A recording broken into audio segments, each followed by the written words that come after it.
senhores telespectadores, como se lembram ainda, no nosso último programa, a ideia era embarcar em Caminha, desembarcar em Valença. Simplesmente, não sou eu quem faz o tempo passa depressa, um programa são 25 minutos, daqui de Valença até lá abaixo a Caminha ainda são cerca de 25 quilómetros e literalmente não houve tempo. Mas eu prometi que hoje viríamos a Valença e aqui estamos. Queria-lhes falar na história de Valença e o meu telespectador, para perceber porque é que Valença nasceu e teve toda esta importância na história portuguesa, tem que olhar para o outro lado do rio. Vê uma cidade, a cidade é Tui, vê uma catedral de pedras escuras, a Catedral de Tui, que durante muito tempo teve aqui jurisdição sobre estas terras.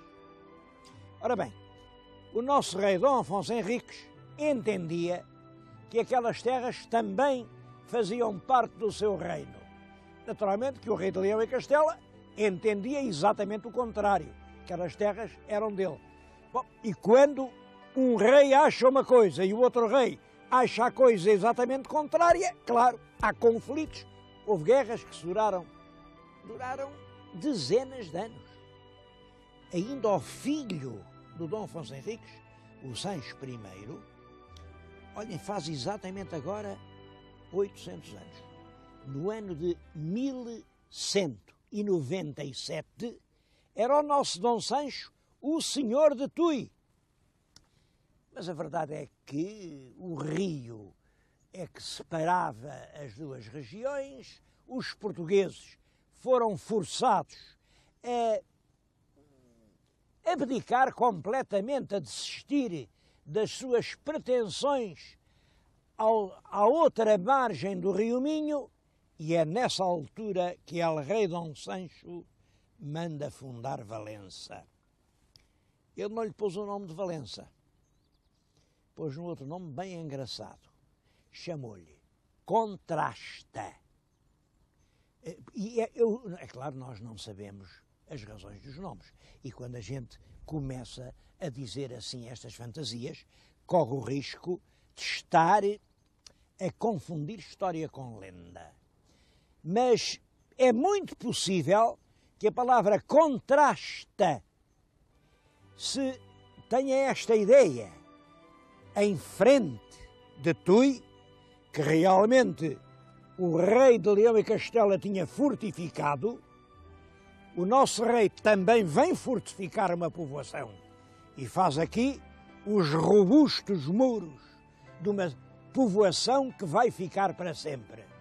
E se do lado de lá do rio está a bandeira de Leão e Castela, do lado de cá estão as 5 quinas de Portugal. Eu acho que esta origem da povoação é extremamente bonita. Porque se foi como eu penso, isto é o rei a dizer: aqui é Portugal.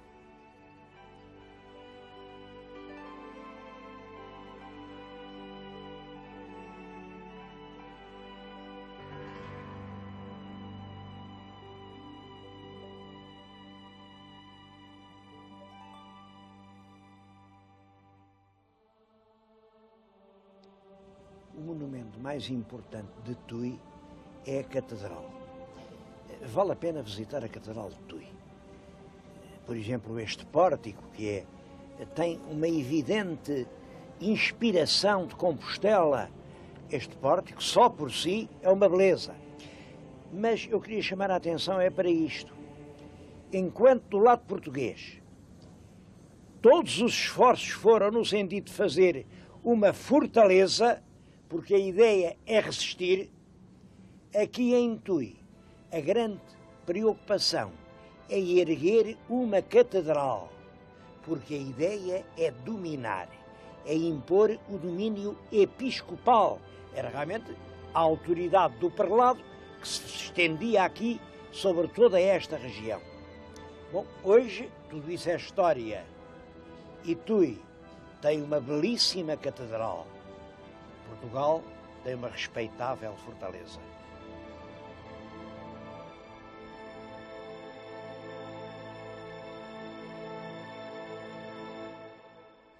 Bom, é claro que as relações entre a cidade de Tui e esta vila de Valença foram sempre muito estreitas. Não julguem que são povoações inimigas, são terras realmente irmãs. Há hoje aqui em Valença muita gente que vai todos os dias a Tui. E há muita gente em Tui que vem todos os dias em Valença. Aliás, eu não vou deixar acabar este programa sem mostrar aí essas ruas, estão cheias de gente vinda do outro lado da ponte, quer dizer, vinda da Galiza. Mas um dos vestígios mais antigos dessa profunda ligação é a memória, aqui em Valença, de São Teotónio. Está na nossa frente, como veem, é uma bela estátua. O autor, eu não posso dizer bem quem seja o autor, porque se deu isto. A estátua foi encomendada a um grande escultor, que era o Álvaro de Bré. O Álvaro de Bré estava a modelá-la exatamente quando a morte o levou. De maneira que depois teve que se encomendar a outro escultor, ao Vasco da Conceição, que finalizasse o trabalho. É, portanto, de certo modo, digamos, um filho com dois pais. Esta estátua representa o São Teotónio. E porquê é que eu digo que se liga a Tui? É que este Teotónio era sobrinho do bispo de Tui e o nosso Dom Afonso Henriques, exatamente para manter as melhores relações, pegou no rapaz e fê-lo nem mais nem menos que prior de Santa Cruz de Coimbra. Este Teotónio teve um papel extremamente importante nos primeiros tempos do Estado português. Ele foi uma espécie de conselheiro do Dom Afonso Henriques, era um homem muito culto, e era em Santa Cruz de Coimbra que se criavam os quadros intelectuais para a jovem monarquia. A tudo isso ficou ligada a memória de São Teotónio. Aliás, o que diz ali na estátua é que foi o primeiro santo português. Isso também é interessante. É claro, foi o primeiro santo português, porque antes disso Portugal também não existia como um Estado independente. Mas ele foi santificado precisamente em consequência da enorme ação cultural que teve em Santa Cruz de Coimbra. Estou aqui a dizer isto e a lembrar-me de Santa Cruz de Coimbra e do estado em que aquilo está. A memória de São Teotónio não é de estátuas assim que precisa. Era realmente que olhassem por aquele claustro, por aquele monumento. Há um outro habitante desta região, porque o São Teotónio nasceu aqui perto, nasceu em Ganfei. E um professor da faculdade em que eu me formei, que eu ainda conheci, já o conheci muito velhinho, o padre José Maria Rodrigues, chamava ao São Teotónio o Lusíada de Ganfei. Ganfei é uma aldeia aqui ao lado, é a 2 passos. E ele chamava-lhe o Lusíada de Ganfei, porque o padre José Maria Rodrigues via tudo através dos Lusíadas. Era um grande camonista. Mas também lhes queria contar isto. O padre José Maria Rodrigues celebrizou-se porque inventou uma ideia sobre Camões, que é a famosa tese da infanta. Diz que o Camões andou apaixonado por uma infanta filha del rei. Olhou para alto e toda a vida, e uma grande parte da obra deste sábio, que era um sábio notável, o José Maria Rodrigues era um homem muito erudito, pois ele passou a vida a defender este disparate, que o Camões se apaixonou pela infanta. Coitado do Camões, coitado do Camões. Tudo o que é verdade é que o Camões dedicou uma grande parte dos seus versos a uma senhora, aqui ele chama mesmo senhora, chama-lhe sempre senhora, e vê-se que é uma mulher que tinha uma condição superior à dele próprio, Camões.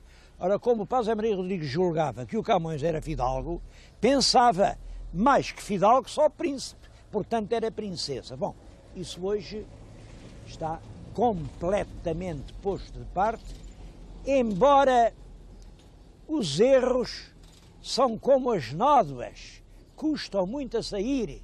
Ainda se publicam livros em Portugal que repetem esse disparate dos amores de Camões pela infanta.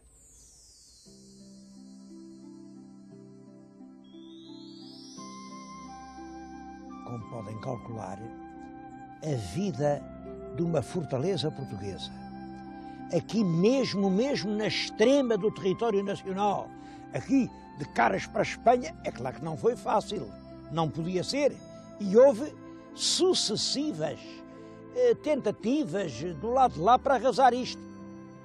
Uma coisa engraçada, quando se deu aquela Guerra das Infantas, já lhes falei nisso, já lhes falei na Guerra das Infantas em Montemor. Como sabem, quando morre o rei Dom Sancho I, deixou uns castelos às filhas, mas deixou-lhes em plena propriedade, como se elas fossem reis dos castelos. Naturalmente que o rei de Portugal, que era o irmão delas, o Dom Afonso II, não concordou e disse: não, em cada país um rei, cada poleiro um galo, isto aqui não pode ter estes reizinhos todos, quem manda sou eu.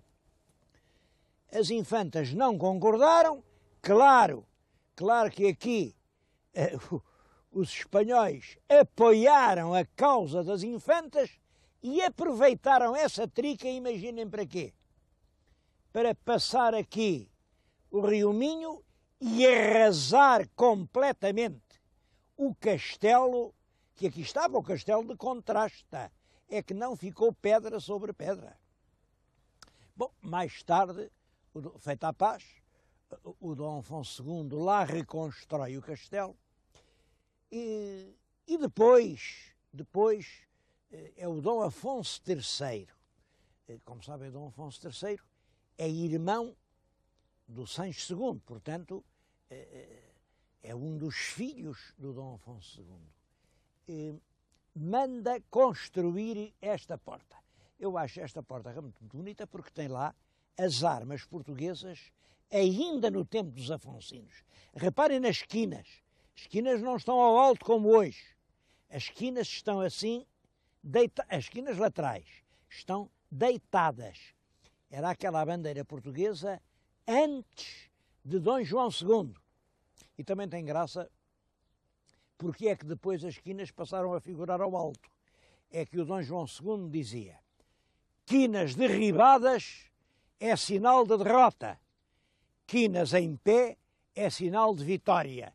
Ora, como ele tinha acabado de perder a Batalha de Toro, pôs aquelas quinas em pé em sinal de vitória, porque Dom João II, enquanto reinou, manteve esta verdade sagrada. Toro não foi uma derrota, foi uma vitória. Vejam como sempre a política foi isso. A verdade não é o que acontece, é o que se diz. Bom, mas aqui ainda estamos antes da tal verdade decretada pelo príncipe perfeito. Lá temos o escudo com as quinas deitadas. É o arco do bolonhês. Isto foi feito aqui no século XIII, depois da Revolução em que o bolonhês tomou o poder, como sabem, é em 1245-48, portanto é nos anos seguintes. Isto deve ser uma coisa de 1250-1260. Vejam a antiguidade que isto tem. É das mais antigas e veneráveis relíquias da fortaleza de Valença. Curioso, e vim aqui por isso, é que foi exatamente esse Dom Afonso III quem mudou o nome à terra. disse contrasta, mas contrasta com quê? Contrasta com quem? Qual contrasta? Qual meia contrasta? Isto agora chama-se Valença. Devo dizer que Valença é uma palavra que vem diretamente do latim e quer dizer valentia. Os nossos historiadores, isto que eu lhes estou a dizer, evidentemente, é claro, é uma hipótese, é uma possibilidade. Os nossos historiadores dão outras. O Afonso III, como todos sabem, vinha de França, e em França a palavra Valença é nome de cidade. Há 2 ou 3 Valenças em França. Bom, além disso, que isso é o que se diz, é verdade que o Dom Afonso III veio de França por mar e o navio em que vinha arribou à cidade de Valença, no Mediterrâneo. Portanto, é perfeitamente possível que ele tivesse uma recordação, enfim, agradável de alguma dessas Valenças onde tinha passado e resolvesse perpetuá-la aqui. Mas também é verdade que o Dom Afonso III era primo do rei São Luís, primo direito, do Luís IX, rei de França, e era um homem muito culto. Ele sabia ler, sabia escrever, talvez soubesse algum latim, e ele sabia perfeitamente que a palavra Valença portuguesa vem de uma palavra latina que queria dizer esforço, valor, coragem, valentia. E acho que a ideia dele foi realmente essa. Aqui, na ponta da fronteira, face a um país que, volta não volta, nos fazia a guerra, esta cidade teimava em viver.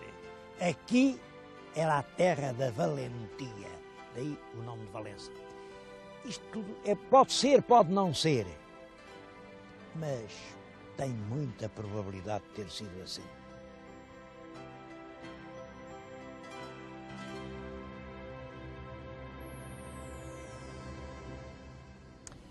Bem, como é natural, do castelo medieval já pouco mais existe que aquela porta.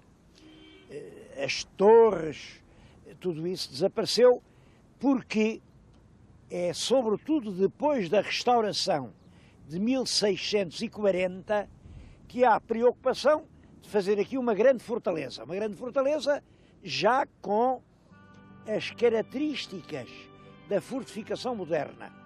Eu acho que o meu telespectador está a ver na sua frente uma série de panos de muralha, de guaritas.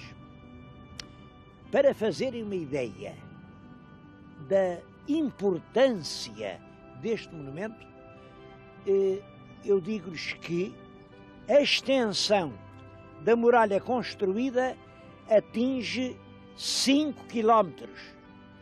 5 quilómetros, é claro, à volta de toda a vila. 5 quilómetros que estavam artilhados, que tinham grandes guarnições militares e que naturalmente não foram feitos de uma vez. Esta fortaleza de Valença tem isto de curioso. Foi começada cerca de 1640, após a restauração, dura todo o século XVII. Olhem, aquela porta que está além fechava o circuito fortificado, mas depois resolveram fazer uma nova fortificação, chamam-lhe a Coroada. Estão agora a ver as portas da Coroada. Isso é já século XVIII. No século XIX continuam as obras.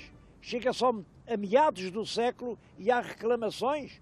O povo daqui a dizer, então nunca mais acabam os buracos. Que diabo de obras são estas? Vem outra vez o inverno, a gente morre aqui no meio da... Protestos, até que as obras, não sei se chegaram a acabar. Eu não sei. Acho que isto nunca foi completamente acabado. O que acabou foi a guerra. Já não havia razão nenhuma para ter aqui soldados.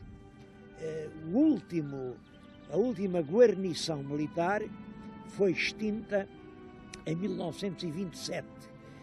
É que em 27 houve uma grande revolta, chamada Revolução de Fevereiro, uma revolução contra a ditadura militar, que se tinha instalado no ano anterior, no 28 de maio. Há uma grande revolta militar e o regimento aqui de Valença tomou parte na revolução. Como a Revolução perdeu, é claro, o regimento foi mandado daqui para fora e parecia que Valença tinha chegado aos seus últimos momentos. Sem os soldados, sem as vivandeiras, sem o rufar dos tambores, sem as paradas, sem as tabernas, parecia que isto era uma vila morta. O mato crescia por toda a parte, as paredes arruinavam-se, a população preferia viver lá embaixo onde se estavam a construir casas novas, confortáveis, e dizia-se que Valença, esta Valença da fortaleza, era uma terra morta para todo sempre. Mas não foi. Também isso tem data, é em 1959. Em 59, o ministro Arantes e Oliveira manda constituir uma comissão para a valorização turística e histórica de Valença. E, novamente, constrói-se uma pousada, constrói-se um tribunal, constroem-se edifícios públicos, rasgam-se ruas novas. Ainda hoje há quem diga que se deitaram coisas de mais abaixo, não sei se deitaram ou se não se deitaram, há sempre quem diga bem, quem diga mal. A verdade é que foi possível reconverter a velha fortaleza seiscentista num centro turístico que ainda hoje conserva toda a sua vitalidade.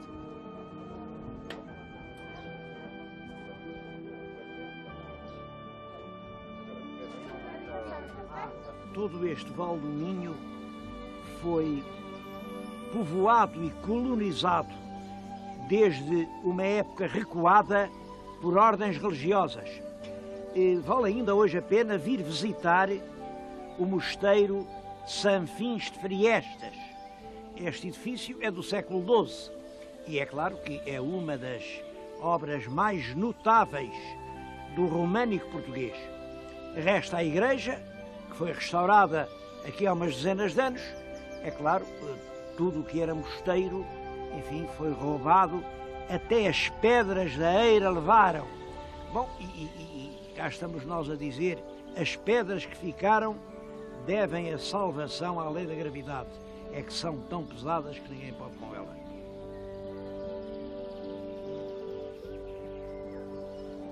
Bem, às vezes nem a lei da gravidade nos vale. Olha esta fonte que está atrás de mim. Como vê, é uma fonte pesada, são grandes blocos de pedra. Pois bem, estava aqui perto, ali enganfei num convento que, por acaso, por sorte, estava classificado como monumento nacional. Mas a fonte desapareceu. Depois viu-se num antiquário, ali em Viena, depois viu-se noutro, em Setúbal. Acabou por aparecer na posse de um grande milionário estrangeiro que morou aqui há uns anos, não vale a pena dizer nomes. O Ministério Público interveio e lá se conseguiu, neste caso, que a fonte voltasse a Valença. Foi, portanto, uma história com um final feliz. Como também é feliz o final desta história de Valença. É uma praça de guerra que, quando deixou de haver guerra, se transformou numa praça de paz.